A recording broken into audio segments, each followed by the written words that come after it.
Dalam setiap penampilannya, baik saat melawak maupun menjadi presenter, Andre Taulany sering menyanyikan lagu Mungkinkah, lagu hits yang diciptakan gitaris band Stinky, Dang Surahman. Namun sejak awal pekan lalu, Andre dan personel band Stinky yang tersisa dilarang menyanyikan lagu itu oleh Dang Surahman, mantan gitaris Stinky. Menyinggung soal royalti, tapi Dang Surahman membantah perseteruannya dengan Andre dan juga band Stinky karena cuan. Lalu benarkah setelah somasinya diabaikan oleh Andre dan band Stinky, Dang Surahman akan melaporkan mantan rekan satu bandnya itu?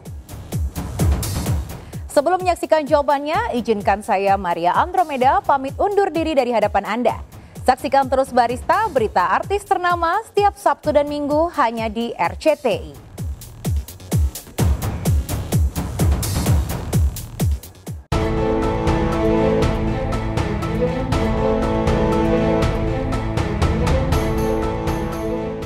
Pemirsa, tak berbeda dengan Posan Tobing, Dang Surahman mantan gitaris Stinky juga tengah berupaya mendapatkan hak royalti. Dang tiba-tiba saja melayangkan somasi terbuka dan melarang Andre Taulany dan band Stinky membawakan lagu-lagu ciptaannya. Ironisnya, dua lagu yang diharamkan Dang untuk dinyanyikan Andre dan Stinky adalah hits besar Mungkinkah dan Jangan Kau Tutup Dirimu yang justru identik dengan Andre dan band Stinky. Keputusan Dang melarang Andre dan Stinky membawakan lagu ciptaannya itu tentu saja membuat publik auto kaget dan mempertanyakan apa alasan Dang melarang Andre dan Stinky membawakan dua lagu yang melambungkan nama Stinky ke jajaran atas band Indonesia di akhir tahun 90-an itu. Benarkah somasi Dang dilatar belakangi dendam lantaran dirinya dikeluarkan dari Stinky? Sebetulnya maksud dan tujuan untuk membuat video itu, maksud dan tujuan saya sebelum membuat video, saya coba menghubungi Andre untuk komunikasi mengenai masalah Andre yang sudah banyak manggung dengan band barunya kan, Andre Taulany and Friends, bahkan dengan solo karirnya dia suka diundang di mana-mana.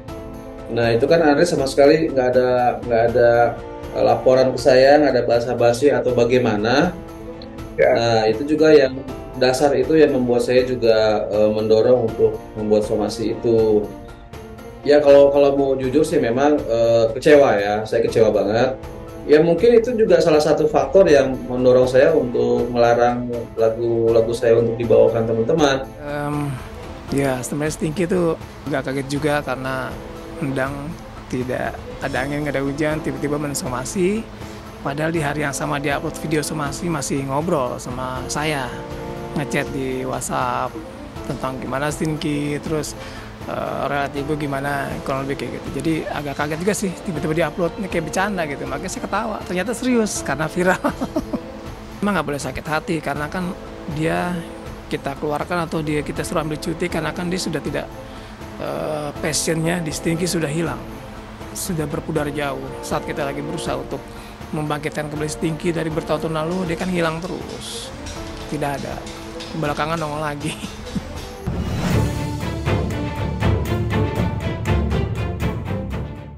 Ya, cukup lama bergabung di Stinky dan memberikan kontribusi yang besar kepada band tersebut, namun Dang justru merasa didepak oleh Irwan dan kawan-kawan.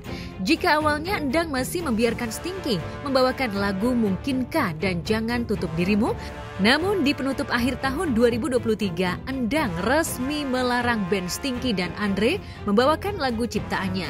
Namun, Dang mengaku sebelum dirinya melayangkan somasi terbuka kepada Andre dan Stinky.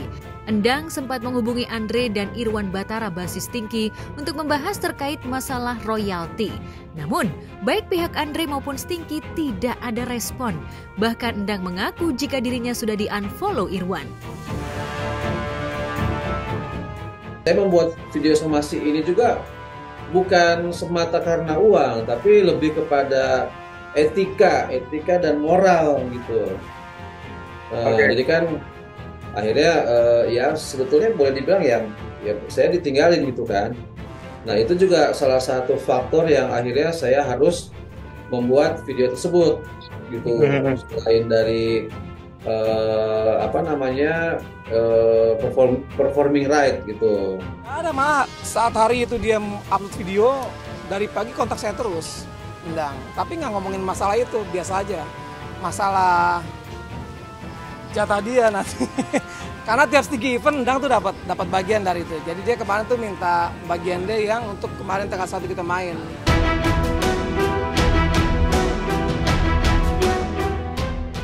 Mendapat somasi dari pihak Endang, Stinky rupanya tak mau ambil pusing. Pasalnya Stinky selalu membayarkan hak kepada Endang setiap Stinky manggung.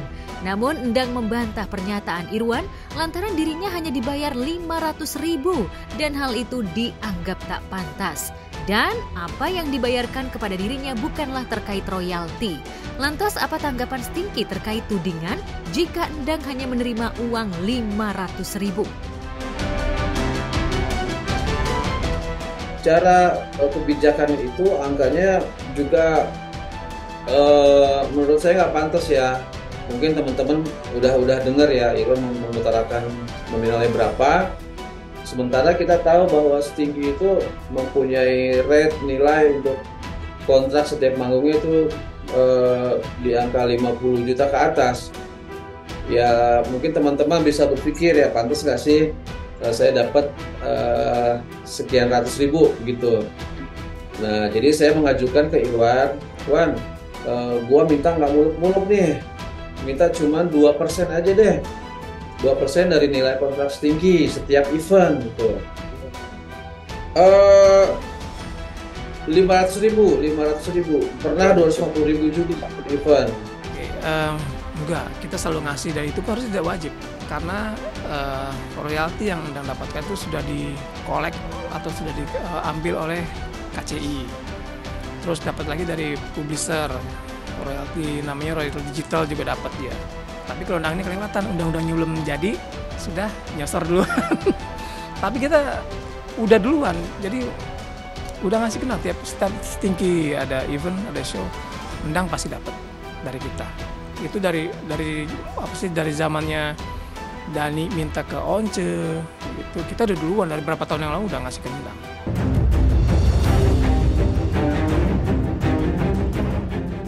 Irwan memang tak menggubris somasi Endang dan memilih tetap membawakan lagu Mungkinkah dan Jangan Tutup Dirimu lantaran Irwan menganggap dirinya juga turut menciptakan lagu tersebut.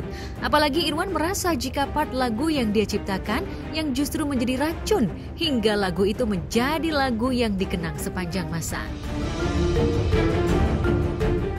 Jadi segini, agak sulit ngomongnya karena lagu itu kan jadi satu kesatuan. Dan yang kebetulan dulu waktu lagu Mungkinkah naik, kalau buat kita nih pencipta lagu tuh ada racunnya yang bikin enak sebelah mana gitu. Nah orang-orang saat itu bilang bagian saya itu yang memang bikin enak lagu Mungkinkah. Jadi kalau dipisahin gimana ya? Nanggung gitu loh.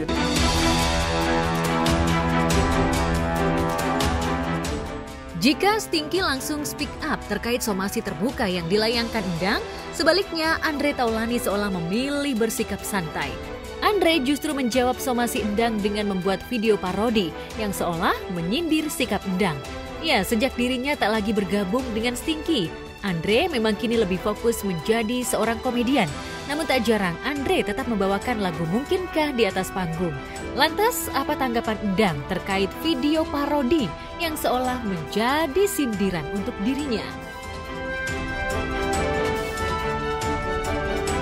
Apa mungkin ada maksud sindiran juga, saya nggak ngerti ya. Waktu pertama saya dapat kiriman dari fans tentang somasi Endang, saya kirim ke Andre, dia cuma ketawa, bodo amat kata dia. Enggak lah, ngapain itu mah, toh harusnya kan Stinky terima kasih sama Andre. Rencananya Endang akan melaporkan Andre dan Stinky ke Polda Metro Jaya terkait somasi dan pelarangan bagi Andre dan Stinky untuk membawakan lagu-lagu ciptaannya. Lantas apa tanggapan pihak label terkait perseteruan Endang dan Stinky? Akankah Stinky dan Andre akan berkoalisi untuk menyerang balik Endang? Ini malam ini saya mau ketemu lawyer, jadi saya mau buat somasi. dalam waktu dekat ya. Nah itu disegerakan untuk melaporkan ke Polda. Biar hukum tuh udah pasti dia kalah lah. Orang undang-undangnya belum ada gimana? Maksudnya kalau memang kita menyalahi undang-undang, kita pasti kan mikir juga kan. Undang-undang untuk kita membayar langsung ke pencipta memang belum ada, belum dibuat. Kita sih gini sih Mas, kebetulan kan Stinky juga udah nggak di naungan di label ini lagi gitu. Jadi memang kita megang lisensi buat hak atas master dan royaltinya pun sudah kita share setiap tahunnya. Ya, masalah royalti yang membelit Posan dan Endang rupanya menjadi perhatian pihak lembaga manajemen kolektif musik. Lantas bagaimana pembagian royalti jika sebuah lagu diciptakan oleh 2 orang? Jadi saya melihat bahwa apa yang dialami oleh teman-teman hari ini yang dilakukan oleh Endang yang melakukan somasi terhadap Stinky maupun terhadap Andre Taulani adalah ya soal moral. Jadi moralnya adalah ketika ditegur begini, apakah Andre masih mau nyanyi lagu? Kalau Endang udah ngelarang Andre bawain lagu, ya kalau saran saya sih secara moral ya nggak usah dibawain. Kalau memang secara hukum harus diikat. Jadi kalau misalnya kita kontraknya apa aja internal. Misalnya saya kasih contoh tadi, Kla atau The Groove itu harusnya punya kontrak internal yang bisa disepakati apabila terjadi sesuatu case-case yang terjadi. Nah, kalau memang sudah bisa diantisipasi kan manajemennya sudah bisa ngatur Mas, tanpa harus blow up. Nah, cuman karena mungkin digitalisasi sekarang ini juga orang pengen blow up aja dulu supaya naik dulu beritanya. Nah itu juga bisa bisa ambigu, mau yang mana dikejar, mau penyelesaian kekeluargaan atau memang nge-blow up supaya industri ini bunyi. Nah kalau bunyi, nama naik, lagu bisa dorong naik lagi untuk lagu berikut. Nah itu kan semua strategi-strategi yang bisa mempromosikan nama-nama itu sendiri.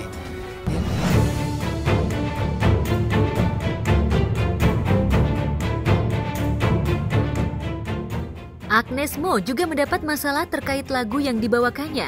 Seorang komposer bernama Ari Bias melarang penyanyi yang sukses go internasional itu menyanyikan lagu-lagu hits ciptaannya. Di antara lagu-lagu yang dilarang Ari Bias untuk dinyanyikan Agnes adalah Bilang Saja, Bukan Milikmu Lagi, dan Ku Di Sini. Kenapa Ari Bias melarang Agnes membawakan lagu yang lo ciptain? Ya, jadi melarang ini sebenarnya tidak sekonyong-konyong ya, ujuk-ujuk melarang karena ada alasan dan kenapa di belakang itu. Oke. Ya kan, nah itu yang banyak masyarakat nggak tahu ya kan. Agnes nih melarang lagu Agnes. Sebenarnya intinya bukan konflik saya dengan Agnes, tapi dampak dari suatu sistem yang tidak berjalan.